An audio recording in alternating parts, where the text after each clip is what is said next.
This summer, I'll be turning 18, and I have a lot of new and exciting opportunities to look forward to.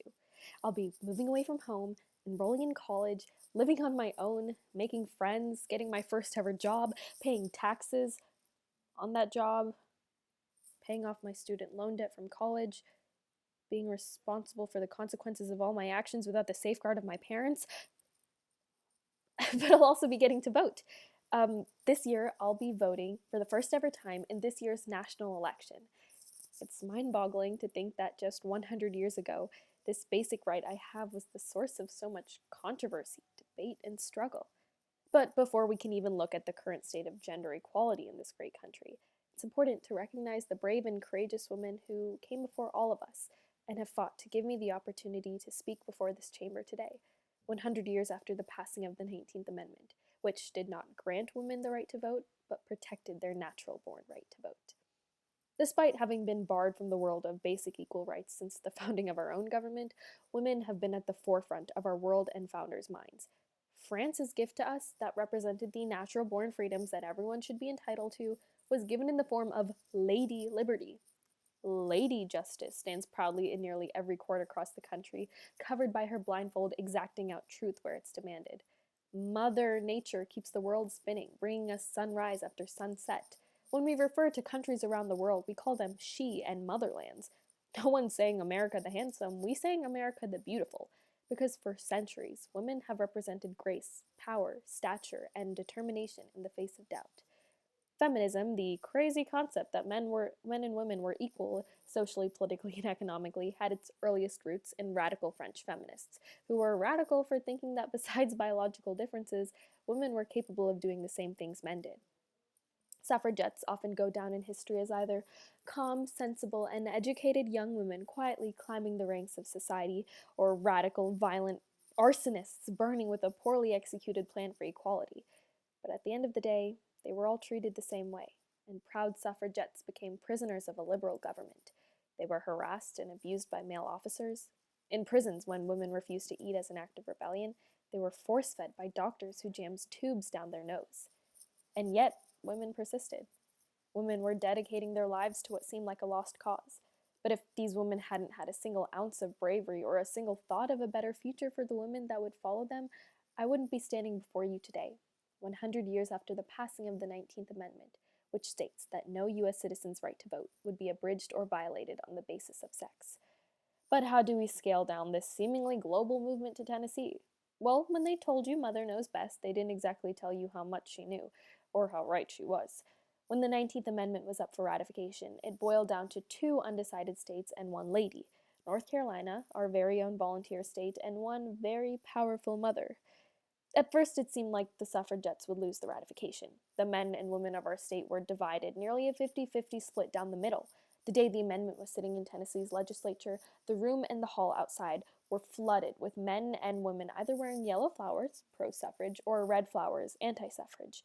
And funnily enough, the 48-48 tie-breaking vote came from Harry Byrne, who had been proudly wearing a red rose all day long. But that morning, before the vote, he had received a letter from his mother, who wrote, "I have been watching to see how you stood, but have not noticed anything yet. Don't keep them in doubt. Hurrah and vote for suffrage. Be a good boy, and help Mrs. Cat put the rat in ratification." After he squeaked out an "aye," Representative Burns, still holding his red flower and the letter from his mother, raced to the attic of the state capitol and hid there until the angry crowds outside dispersed. It had happened so quickly and unexpectedly that the chamber didn't even realize it had happened, until they did. With one syllable, Byrne had extended the right to vote to every American woman in the country. Another wheel of history turned, and Tennessee went down as the final barrier that broke, giving women around the country the basic universal right to vote. Today, feminism is predominantly a social movement. Legislation has been passed and policies have been proposed, but enforcing true gender equality belongs with shaping minds and social rules. Modern feminism revolves around redefining its image, breaking down barriers, and looking for ways to shatter that infamous glass ceiling. But what they don't tell you about shattering glass, because it's common sense, is that it's potentially dangerous and painful. Glass shards will fly everywhere, your metaphorical building loses structural support, and now anything can fall through your open ceiling. But, and bear with me for this overly extended metaphor, Suffragettes in the past have taught us that all great suffering and bravery leads to a better tomorrow for the next generation of Americans. Glass shards can be cleaned up, scars heal over, and buildings can be rebuilt. Equality for women meant for women everywhere. Our First Nations women weren't allowed to be franchised until 1951. Despite the passing of the 19th, most Southern African American women couldn't vote until the Voting Rights Act of 1965.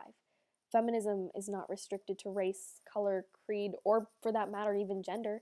Empowering women to equal status of men does not require the status of men to be disparaged. Feminism is a powerful movement that requires contribution and aid from both sides. Today, we are continuing to break barriers that have hindered women for far too long, and Tennessee is a proud supporter of its women and a proud advocate of the feminist movement. For example, people said that the only science women needed to know was how to mix ingredients to make a pie. And Elizabeth Rana from Nashville said okay, and became one of the only women to be part of the Manhattan Project and was inducted into Tennessee's Women's Hall of Fame. People said that black women couldn't get an education, and Mary Church Terrell said okay, and became one of the first African American women to ever earn a college degree at Oberon College. People said a woman's place was in the House, and Marsha Blackburn said okay, I'll stay in the House and the Senate, and in 2018, she became Tennessee's first female senator. We are called emotional, dramatic, and unnecessarily stubborn, but these are all the traits that gave American women and women worldwide the drive to fight for their basic rights during a time where this seemed like a figment of a radical imagination. And now we are here. And I am here, a young woman speaking in my state's capital a century after being granted the right to vote. 100 years ago, a woman's right to vote and her voice in this government and her leaders was finally recognized in the highest form in this great and diverse country. And this year, in November, I'll be casting my first ever vote. It's only going to take me a few minutes at most, but it is the result of a lifelong battle that the brave mothers, daughters, and sisters before me have fought tooth and nail for years and years on end. Thank you today for this opportunity that you all have given me to spend a few minutes paying tribute to the centuries-long fight that exists in all of our history textbooks. And thank you to the radical-minded women who came before me, risking their own lives for entire generations that hadn't even been born yet. Thank you.